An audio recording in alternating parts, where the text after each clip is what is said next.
Okay, hi everyone. My name is Patrick, and I'm very happy to welcome all of you here. And I'm gonna pull up Sebastian. Hello, Sebastian. How are you today? Good. I'm doing fine. How are you? I'm very good as well.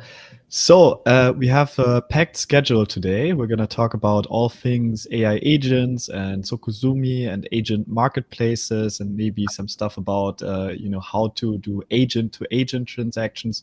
So a lot of interesting topics here. But before we start with all of this, maybe Sebastian, do you want to say a few words about yourself? Who are you?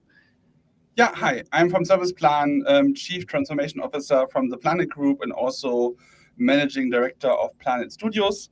And together with you guys, we are building everything which ends on Zumi, Mazumi, Kodozumi, Sukuzumi. Yes, a lot of Sumis. And what you meant with together with us guys, I'm Patrick, and I'm the founder of a company called NMaker, and we're really in the Web3 crypto space originally, but we decided to partner up with Service Plan to build this whole Sumi suite. And now we're here, and we actually have a lot of stuff live already that you can try out today.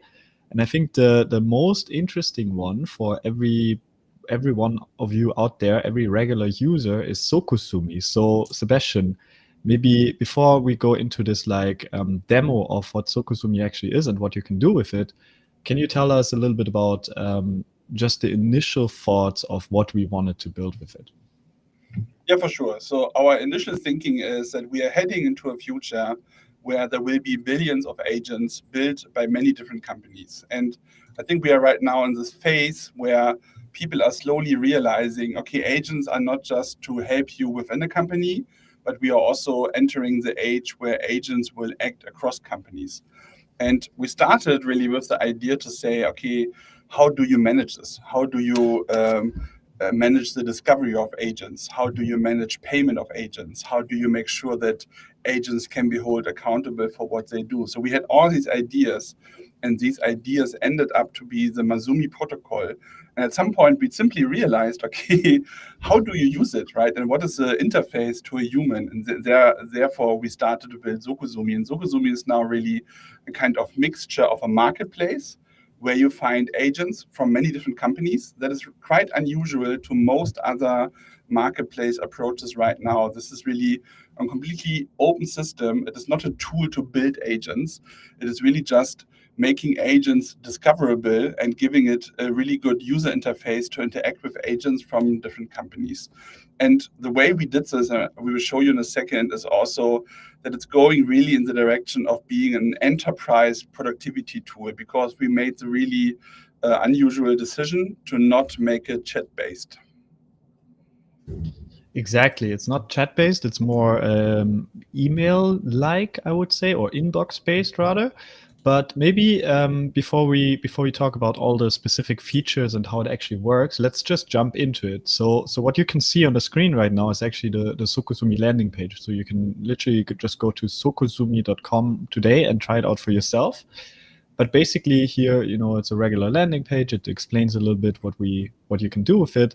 But the interesting part really comes when you actually register and you sign up. So when I click on open app, what happens is that I land on this nice agents gallery page here, where all the agents that are currently live on Sokosumi are listed.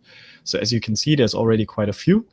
And there's a few which are really popular, like, for example, the Advanced Web Research Agent or the Ask the Crowd agent by a partner company called Factor 168, and a bunch of other agents from Service Plan and from UTXO AG.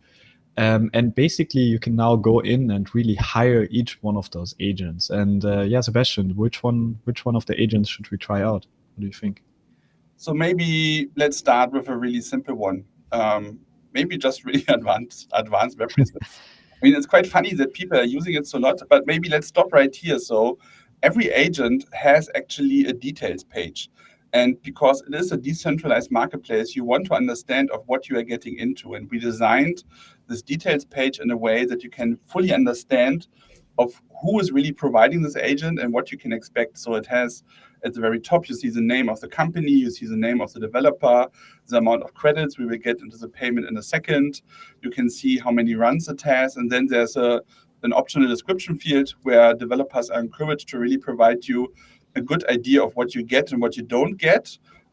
Each of them has a task, and then also we have for each of them example outputs. And that is for us a key principle, that you always, before you buy something, you can check what you will get. And these example outputs, they are actually part of the protocol. So we designed the protocol behind this in a way that developers always have to do this so that you get a better understanding of what you are buying. And in this case, we are just providing PDF documents with examples. And also, what is also quite important, like every agent has their own terms of service, their own privacy policy, and they can link to all the corresponding legal documents. And this is again quite important. It is not a central system; it's a decentralized system, and you can really check for all of them of what you're getting into. In the very bottom, we also show right now in which classification the agent falls under the EU AI Act. And we also have plans to extend this. So we are really about transparency, and we want you also to showcase in the details page in the future which model is being used, is it GDPR compliant, which data is being stored, where's the data processing happening. You want, especially as an enterprise, you need to do a little bit of due diligence if you can work with an agent, and the marketplace in Sokosumi is designed in a way to give you as much transparency as possible. Exactly. Transparency is key. And I think, as with Service Plan and also with Nmaker, we're both European companies and based in Europe, and we have a very strong foothold here in Europe, and obviously are working with a lot of like European enterprises and other companies. And there, the topic of self-sovereignty, it's a very difficult word for me, but that has become very important because obviously all these tech companies are from Silicon Valley or from China, and all these LLMs are there. And I think there's now a movement here in Europe also to really say, okay, we're only using certain models that are hosted in France, for example, by Mistral, or some self-hosted models or other things. So it's really not about us forcing anyone to go down any of those routes, right? It's more about us providing the framework to really be able to make those decisions, because you know exactly, okay, this agent here now is running on these servers and it's using this LLM and so on. And then you can come in and you can make your own decision based on that. And then you can whitelist the agents for your company based on that. Or you say, okay, I'm going to keep it very flexible and open, and we just support any kind of agents. Correct. So let's hire this one. Yeah, let's hire it. So this is a very simple agent, right? It only has one input here. And obviously, as the title already says, it's advanced web research. We can now research any kind of topic that we want to. I don't know what topic is very in at the moment, Sebastian. Do a research on the rollout of ChatGPT agent. Oh my God. When do we get it in Germany? I don't know. So maybe while you are typing, so we had really long debates about, do we do it chat-based or do we do it form-based? And this is obviously a simple example, as Patrick laid out. But we think that, especially in the enterprise context, forms also have advantages because they give the user a structure of what kind of input is expected, and they're also helping you with a certain use case. We could have go down the route that you just write a prompt and then the agent is asking follow-up questions. But we feel that for most enterprise use cases, this is not the most productive way of doing things. Exactly. And sorry, I heard myself twice there because I opened the video in the background. But exactly. So what happened now is we actually hired this agent, right? And you can see, okay, the status here for this run is hiring. And this pretty much looks very familiar for most of you because it looks like an inbox, like how Sebastian mentioned, and not so much like a chat. So we are now basically, we have given this agent a task, and we're now waiting for this agent to receive the payment and then also to complete the task. And I have a few other examples of already finished tasks here. So for example, if I click down here, I think I just asked for what is currently the top news story. And then here I asked for Perukaville information because that was a festival I went to. And then these are already completed tasks. And this one is gonna be completed in a few minutes as well. But basically, the agent often works in the background with many other different agents and with many different tools, and it does a lot of different things to get to this result. And because of that, it's not instant. It's more comparable, I would say, to the ChatGPT deep research kind of agent, which you start and then it really goes on for like a certain amount of time, and then you get back to, or you can come back to this like really nice, very cohesive and larger kind of output with a lot of details and information there. Correct. And there are two key Yeah. features which are coming this summer, which you might want to see here. The one feature which we will launch this summer is that you can see while the agent is working the reasoning outputs. Right? You know this from Perplexity, you know this from ChatGPT, that you can click on the box and then you see what's happening. We will do the same thing. We just haven't had it for launch. That if you would click now on a job which is running, you will see then everything which is happening in the background. And also, even though we have decided against chat, we still want to have a human in the loop capability. So what you will see in the future is that you will have a notification in your inbox that your agent wants something from you. So the agent will have the possibility to say, okay, I need to check back, or I need to clarify something, or I need to have an approval to go ahead. And then you will have a notification in Sokosumi, and you can see in your inbox in Sokosumi that further input by the agent is required. And then you have also, again, this back and forth dialogue you might be missing right now because it's not chat-based. Exactly. And while we wait for this agent to actually go through the run, maybe do you want to quickly talk about these different states here? So we can see there's a state which says completed, but there's also a state which says refunded in this case. So what does that mean? Correct. So the challenge obviously is that because we are not running all these agents ourselves, this is not a central platform, but it's a decentral platform. That means every agent you start, it's the responsibility of the developer of where they want to run it. They can run it on AWS, they can run it on premise, they can do whatever they want. And also they have to make sure that it's working, right? They have to make sure that the API key is not running out, that there are no errors, that there's no downtime, or that anything goes wrong. And to protect basically buyers and sellers, what we have embedded into the underlying protocol is a dispute and refund functionality. So anytime something might go wrong, you have the possibility to get your money back. And this doesn't require any intervention by humans, but it's basically moderated by the underlying protocol. So either if an agent is failing, quite obviously, it is refunding automatically. You will see this yourself, that suddenly you will see that the refund, this is because something went wrong. Or what you can also do, if you say, I want a refund because, for example, you believe that the output you have been getting is not in line with the output examples which have been provided, you can click also on the bottom right corner. Patrick can show this, and you can request a refund directly. At the moment, we know it's a little bit complicated to keep track of the refunds, and there's no central place where you can see if the refund has already been happening, because there's always a little bit of time delay. But this will be another feature we will probably add soon, that there will be an overview of refunds. And it's a key feature to make such a decentralized marketplace work, because otherwise everyone would be quickly quite unsatisfied that if a certain developer is not taking care about uptime whatsoever, you will be unhappy because the agent is not working. And therefore, this is a key feature, key security feature also for everyone, that we have this refund mechanism directly built in. Totally. And while we still are waiting on the advanced web research agent, it's a bit of a longer running agent.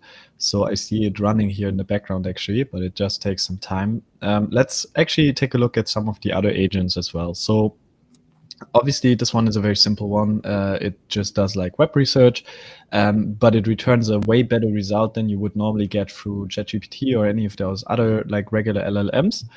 But there's also way more interesting, I would say, agents that really produce something that is quite unique. And I have to say my personal favorite is always this attention insight agent at the moment.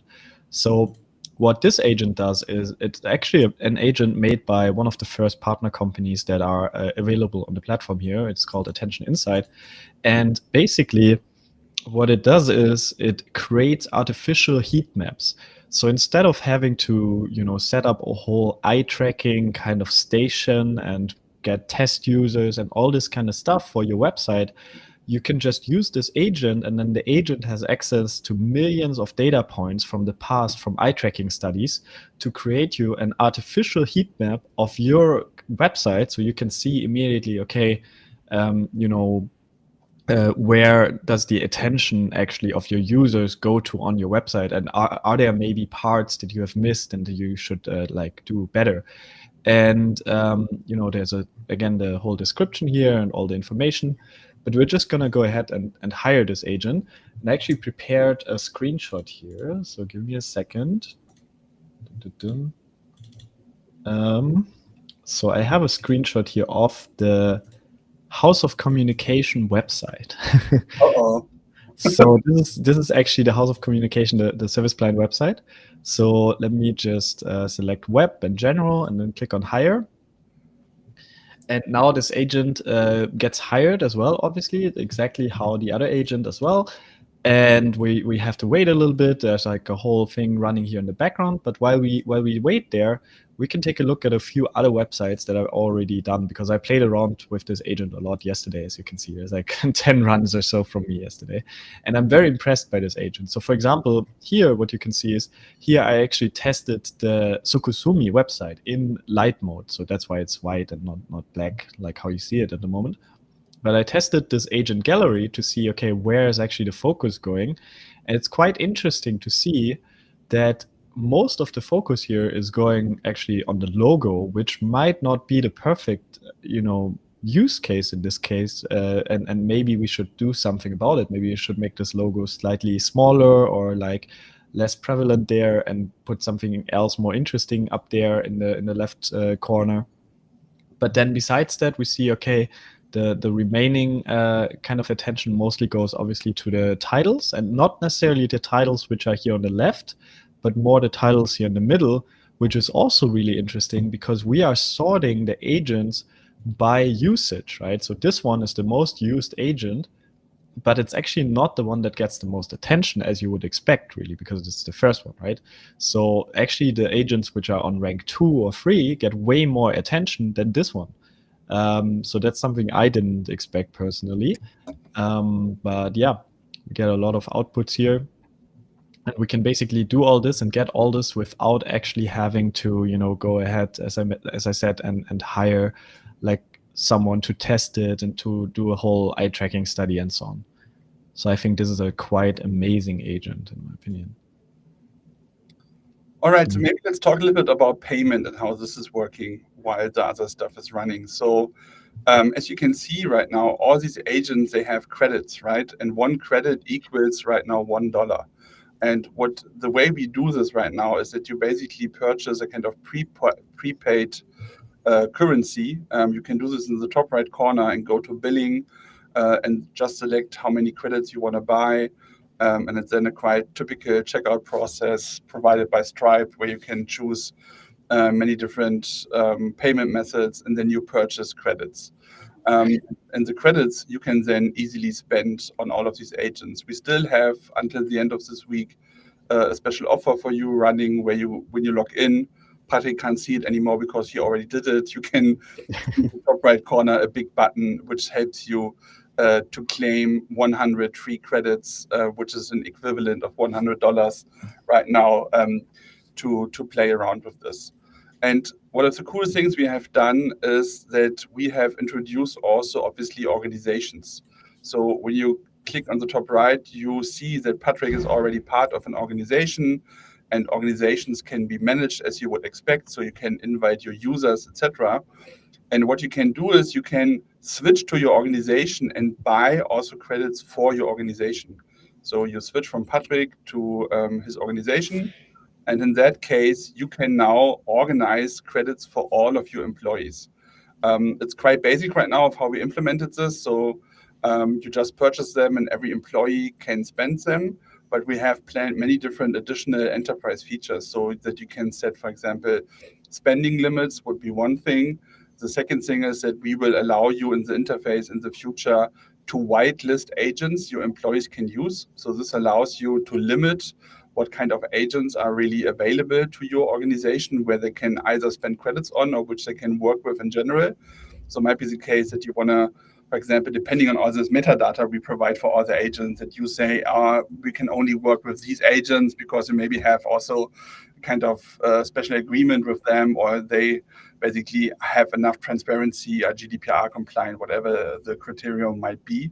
And this will also allow you in the future to integrate agents just only for your employees. So you could also build in the future an agent yourself, which also maybe has access to data from your organization, which you only want to provide to your employees, but you want to make it part of Sokosumi so that they have this mixture of your internal agents, whitelisted agents, and still completely public agents. And then you can basically manage this all in one user interface within Sokosumi for your team members. Exactly. And I think one thing that you can also say there is, we are really thinking about how can we orchestrate and manage those really like teams of agents, right? I can hire all those agents individually here now, but I can also hire them and then basically in the future channel their output towards another agent and say, okay, if you did a research here, like an advanced web research, we can take this output and we can basically give it to another agent who maybe does like a, I don't know, further study on it or create some content based off of it or something like that, right? So it's really important for us to create these connections, these agent to agent communication ways in a way, so that they can hire other agents autonomously, or I as the user can say, okay, I want to have those 5 agents that work together. And when we're thinking about organizations here, this becomes really interesting because you can almost treat agents as co-workers, I believe, because you can really, give an agent a task and then the agent runs for a while and then it returns to you with the output of that task and you can use it. And there it becomes really important that you are also able to share this output inside of your organization.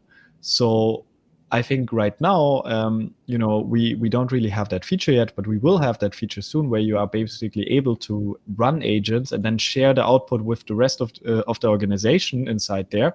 And then this output can be reused by everyone in the organization and shared with other agents or just be used in general in their workflows. And I think that will become really, really interesting as well. So from a business perspective, also, this is opening up new ways to monetize, right? And I think we could touch maybe now a little bit on how can you sell on Sokosumi yourself, because obviously there are many companies who are basically offering data. They already have APIs.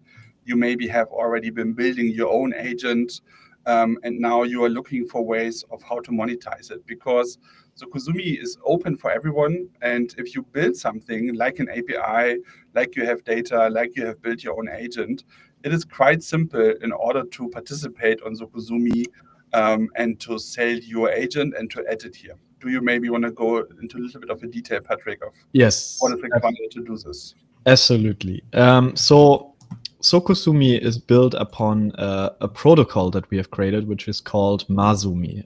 So it's the Mazumi protocol, and the Mazumi protocol is a decentralized protocol which enables agent-to-agent communication. So it solves 4 fundamental challenges, and those 4 challenges are here on the Mazumi website listed. And it's really about, number one, how can agents monetize themselves? So how can you actually pay agents, and how can agents pay other agents in order to hire them? Then number 2, how can we verify those agents? So how do we know that an agent that is registered on a protocol is actually coming from, in our case, Service Plan, or coming from NMaker, and is not trying to scam us or like trying to just get to information or so? So how do we verify the agents' identities? Then number 3, and this is a really important one as well, decision logging. If we have multiple agents that work together and that have different tasks, and then together as a team they are solving a more complex problem, what happens if one of those agents makes a mistake? What happens if one of those agents that gives you the wrong output, and then suddenly in the end you have the wrong output there? How do you even know which one of those agents did it? And how can you trace that back? So what we added here is we added decision logging for each agent in this chain, so that we can always verify the output of an agent is correct, and that we can see exactly that, for example, one agent in the middle has had a problem, and then we can go back there and we can basically retry that step and are not stuck with the wrong output. And then fourth, and this is equally important, and I think we touched upon this earlier, it's about agent discovery. So how can we even find those agents? Right now, agents are scattered across the internet and on random websites, and you kind of have to follow product hunters so to discover the new agents. But with us, we have built an actual marketplace for humans where we can find those agents, we can try out the agents very easily. And not only we as humans can find the agents, but also other agents can find themselves. And they can say, okay, I'm now looking for an agent that helps me solve my problem. And then I'm going to autonomously hire this agent. So it's really interesting. And it's really about enabling as much as possible this like agent to agent kind of future and economy. And basically, now getting back to the point on how do we register agents on Sokosumi, basically the way to register an agent on Sokosumi is by just building an agent. Doesn't matter which framework, doesn't matter which.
Am I muted? Oh, I'm sorry. Can you hear me again? Okay. I think you can hear me again. But also, I think Sebastian can't hear me. Yeah, but now you are back.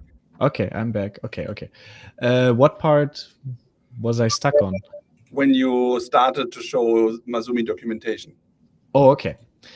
Yeah, so Masumi documentation. So basically, the idea is you have an agent running and you have a Masumi node running in parallel, and you connect them together. And by doing that, you make your agent publicly available on the Masumi network. And by doing that, we can index the agent on Sokosumi as well.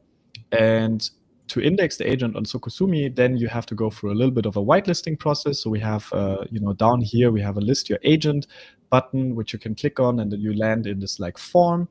You give your agent a name, you tell us that the agent exists. We do a little bit of pre-checks and we make sure that everything is compliant and the quality of the agent is quite high. And then once we have done all this, basically we are ready to list the agent and we will make it available on this website. So that's the process, and it's really inclusive. So we are really open, as I said, to any kind of framework, to any LLM, whatever you want to use to build your agent. It's fully available to be run with Masumi as well.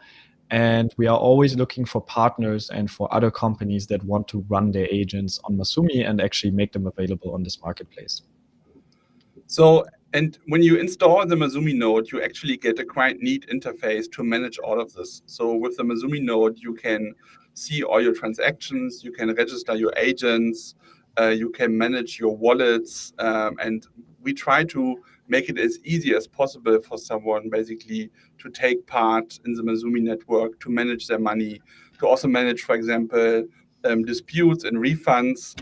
And one feature we will also be adding is to even include automatic invoicing, because obviously you need to pay taxes on what is happening here. And Patrick is briefly showing right now how it looks like. I'm logged in with the wrong API key. It's not going to load. Give me a second. Okay.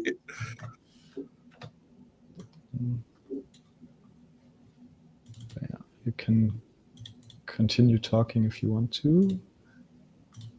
So, as you know, or as you might know, Mazumi is actually running on a blockchain. So the underlying technology in the very bottom of the stack is, so to say, a blockchain. We have been choosing the Cardano blockchain. It's one of the most decentralized blockchains, which has an architecture designed for parallelism and for scaling, and it has many technical benefits of why we have been choosing it. And all of this money transfer, decision logging, verifying identities, all of this is being basically handled through the blockchain technology, which is a great choice for agents and why we have decided to build on this. And what we try to with Mazumi, and you can see now here the node interface, is to take out the complexity of blockchain, because many people don't want to bother with blockchain technology. It's complicated, it's confusing, and we get it. It Mhm. truly is.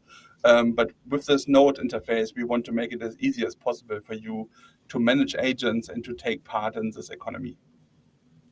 Exactly. As a regular agent developer, you really don't have to know anything about blockchains, and what you need to know is really handled by this interface here. So we manage the wallets. You can create new wallets with the click of a button. You can register your agents with the click of a button, and you can really interact and see all the transactions that are happening with your agent and all the refunds that are maybe happening with your agents. You see here the refund withdrawn. So all the different states are all visible and completely transparent in the Masumi admin interface. So it's really, I would say, very easy for regular developers and regular agent developers. And not only that, also for no code developers, because nowadays, everyone is vibe coding and there's like N8N out there and many people are building agents with that. We really are working hard to make it as accessible as possible for every kind of coding skill level, so to speak. And we are working right now on many integrations. So we know that people use many different tools, really from N8N to maybe Crew AI Enterprise to Yep. I forgot the other name of a really popular low-code tool. And we are building right now many integrations so that depending on the tool you choose, it's really easy. Here, Patrick is already showing, we have now, for example, this N8N integration coming up. You can simply build your agent in N8N. You can connect it really easily to a Mazumi node, which you can set up somewhere, and then your N8N agent becomes available on Sokosumi if you want. Exactly. Exactly. But now I would say let's close this and let's go back to Sokosumi to take a look at the results of the agents we started. Yeah. So let me share my screen again. Oh, that's the wrong screen. Apologies. I have 3 screens here, so it's a bit complicated nowadays. Okay, here we are. So let's maybe go back first to the advanced web research agent. So as you remember, we asked the agent, when do we get ChatGPT in Germany? ChatGPT agent in Germany. And now you can see, okay, the web research agent actually gave us a whole introduction here to the topic. Then it talked about the global launch of the ChatGPT agent, which was on the July 17th. And yeah, and gives us the current status, gives us the regulatory consideration. So the output is much, much more extensive than you would get it if you just asked ChatGPT this. So it's quite, you can really tell that there's not only one agent, but a whole crew of agents here working in the background to create you the best possible output. It's a kind of in between asking ChatGPT and doing deep research. It sits Yes. somewhere in the middle. Exactly. And then let's also go over to the attention insight agent. So there, as you remember, we asked it to do a heat map for the service plan website. So for the House of Communication website, which looks like this. So this is the original screenshot. But then if we scroll down, we immediately get the heat map and we can see, okay, the focus on this image here is very clearly on the face of this person, and then a little bit on the logo and a little bit here on the text as well. So we can see that this is really the focus map, and this is really how regular people that visit the website would just visualize the website. And based off of that, we can now make decisions to say, okay, maybe we want to optimize it and we want to add more call to actions or just change the layout and so on. All right, great. I think this was a good round trip about everything. So we will be open up for questions now, and I see already one question, so maybe let's start with it. The question is this using ADA? So ADA is a native currency of the underlying Cardano blockchain. And the answer is that the payments are all being made in a stable coin called USDM. So USDM is a stable coin available on Cardano. It has a one-to-one backing in US dollars. It's actually MiCA compliant. So MiCA is a European regulation for markets and crypto assets. You can trade it also and buy it in Europe on an exchange called MBX or mint it there. And the one credit on Sokosumi basically equals one USDM, the stablecoin. Nevertheless, in order to make the transactions and to move stablecoins around, the transaction fees for the underlying blockchain are actually being paid in ADA, but it's not the currency in which you pay, in essence, the blockchain developer for the agent. Exactly. You answered it perfectly. So if you have any other questions, feel free to post them in the chat. Doesn't matter which platform we're on. I think we're streaming on like 6 different platforms at the same time, and we have over 300 viewers, which is awesome. So thank you for that, first of all. But yeah, as long as we're waiting for some of those questions, we can maybe ask some of the questions that I prepared earlier, or that Eve prepared nicely for us earlier. So maybe I think the first topic that you could really talk about is this whole EU AI kind of topic again. I mean, we touched upon it earlier, but what do you think about that, and how does Masumi and Sokosumi position itself there? Yeah, so I think as we said in the very beginning of the stream, we want to be as compliant as possible with European law and also with German law, because we are not building this for fun. We are building this in order for enterprise clients to take a look at this and say, okay, this is a really safe and secure way to buy this. And I think right now we have basically created a foundation to check all the boxes. So yes, we use blockchain, but we use blockchain in a way that is completely compliant with European law. So everything which is defined in the markets and crypto asset regulation is basically adhered to. So if any legal department would do due diligence, they should come to the conclusion that this is absolutely okay to use in the European Union under the law which we have here right now. Other parts are obviously that part of the EU AI Act, without going into detail, is obviously to demand transparency of what is happening, and also to point out very clearly that AI is doing something and that you are not basically trying to obscure what is happening. And all these features we have been building into Sokosumi really help everyone to be as transparent as possible. And I think that is an absolutely fair way to approach it. You can publish your own terms of service. You can be very clear about what kind of data processing you do, what kind of data you save, which models you are using. We want to really create this framework where you don't buy a black box, but it's actually the opposite. We built a really open box, open in terms of everyone can participate, and open in the terms of it is transparent. And I think that is the key foundation. Obviously, we believe that it's really important for Europe to also have this kind of infrastructure ourselves, right? So we are a company, a joint venture, if you want, so between someone from Switzerland and someone from Germany. We are building this completely open source, by the way. So all the 3 Zumis, Kotosumi, Masumi, Sokosumi, are published and available open source on GitHub. And we really try to follow this philosophy and to build a really open, transparent ecosystem here for everyone to use. Exactly. So one question there that I think is quite interesting is all of these agents here are from different companies, right? There's a bunch from Service Plan, there's one from Factor 168, there's one from Attention Insight, there's one from UTXOAG. So what happens if I hire one of those agents? Does it mean that all of these other companies or all of these other agents also have access to the data that I put into this one agent, or how does that work? No, not at all. So at the moment, when you submit the input form, you are submitting the data from the inputs over to this one agent, and that's it. And then it's up to the agent and to his terms of service and his data processing of what this agent does with the data. At the moment, obviously, your data also lives right now within the Sokosumi platform.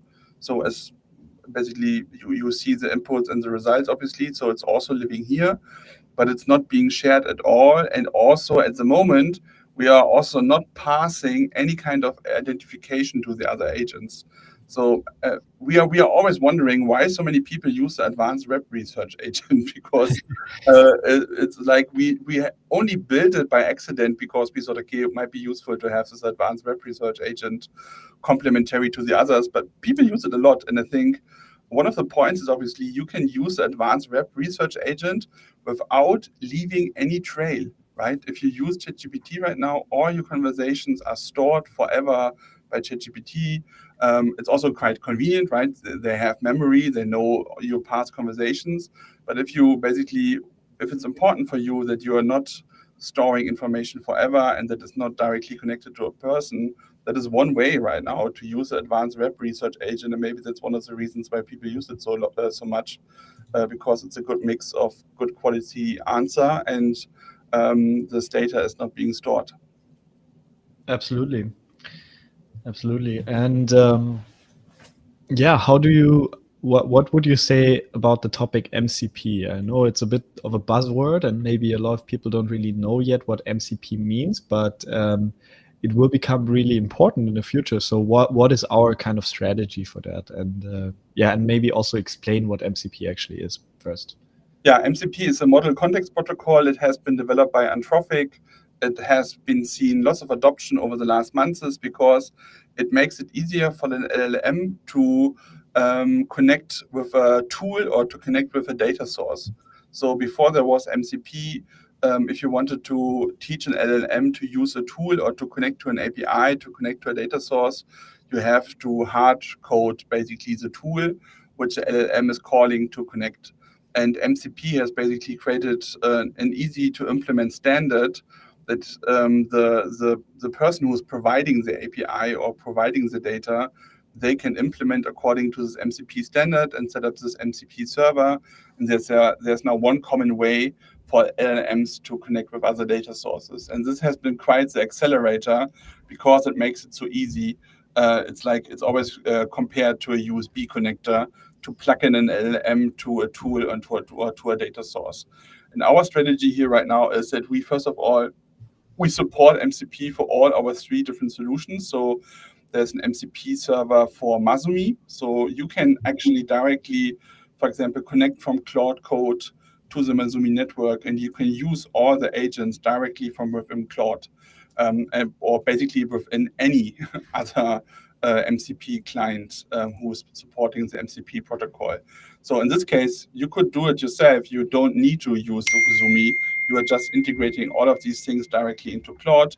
We will do the same thing. It's not ready yet for Sokosumi, so that you don't need to have your own Masumi setup. You can just give the MCP server your Sokosumi account, and then you can connect from Claude Desktop, for example, directly with Sokosumi. And we also do it for our third pillar, which we haven't talked about, which is Kodosumi. Exactly. So maybe we can use the last few minutes to talk about Kodosumi, but also before we do that, there's a question here in the chat from Louis. He's asking, is it possible for users to predict which agents are going to use data that could be sensitive? It should. So this is the idea of this details page. So in principle, the developer on the details page should point out in the terms of service, in the privacy policy, in the description of what is really happening in terms of data processing.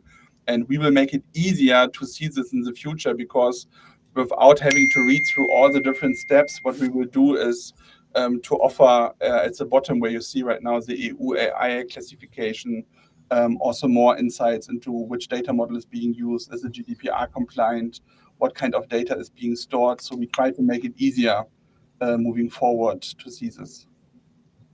Exactly.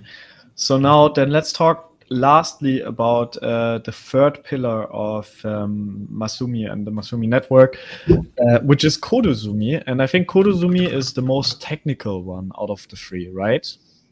Yeah, and it's actually the first thing we started to build, because when we started a year ago, we were wondering like, okay, so if this is all going to happen, if basically billions of agents start to talk to each other, how do you scale this? And when you are a developer and you have been working with Crew AI or LangChain or whatever framework over the last year, you know that the frameworks itself, they don't solve this really.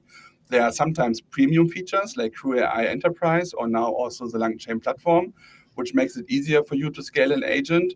But what we wanted to do is we wanted to develop an open source tooling which can achieve the same thing. So if you have developed an agent and you have now the problem, how do I deploy it? How do I make it scalable? And how do I also parallelize many different things so that the agent can be really fast, because you want to have fast answers, obviously. And if you have an agent who's calling many tools and has many subtasks, you want to do most of this in parallel.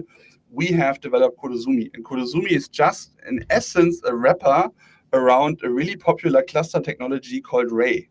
So Ray is a Python native clustering technology. It's being used by OpenAI, it's being used by Spotify and many other famous companies, which were just on the website Patrick has been showing for a blip of a second. And it just makes it easier for you to basically deploy agents on Ray. Ray is an infrastructure which these companies use to to train models, to fine-tune models, to do inference, so to run models which when they are answering. And it's a really cool tooling we have developed ourselves because we needed it. There's no business model behind it right now. We just have published it open source. You can try it out. It has already a couple of stars on GitHub, and a couple of people are using it. And it's also the infrastructure we use right now behind all the agents coming from us and from NMaker too, on the Sokosumi platform. And this is really the infrastructure in the end, which is enabling this. So you can argue, okay, why don't I just run it on AWS? Yes, you can just run it on AWS. You will quickly at some point realize that you have to solve many problems suddenly. You have to solve a kind of messaging queue. You have to solve this parallelism challenge and many, many other things, because the problem is that basically agents are long-running tasks which are hard to predict of how long do they run and when do they respond. And this is all being solved by Sokosumi. So if you are a developer and if you have built already some agents, maybe check it out. It also has a neat interface, more tailored towards developers, which we use every day, all day with our team. I think I'm using Sokosumi still more often than Sokosumi, because for the development process, it is really cool to have this interface for testing and debugging your agent in production when it's running on a cluster. Exactly. And now I think we're basically at the end. We already streamed for 50 minutes now. So thank you, first of all, for everyone who tuned in. It was really nice. And thank you, Sebastian, also for your insights. Is there anything you want to end on? Yeah, our offer with the 100 credits is ending this week. So if you haven't signed up yet, or if you have signed up but haven't bothered yet to claim your 100 credits, do it now, because next week it will be gone. And yeah, if you ponder the idea to say, okay, maybe I have something and I want to publish it on Sokosumi, but this whole Masumi thing sounds too complicated, also reach out. We are really willing right now to help people to get set up quickly and to provide the support necessary to get your stuff on Sokosumi. If you are too afraid to basically to go through this whole blockchain Masumi stuff yourself. Perfect. Yes. Go to sokosumi.com, register, get your free credits. And then I would say thank you so much for tuning in. And I'm going to end the stream now. Have a great rest of your day. Thank you. Bye-bye.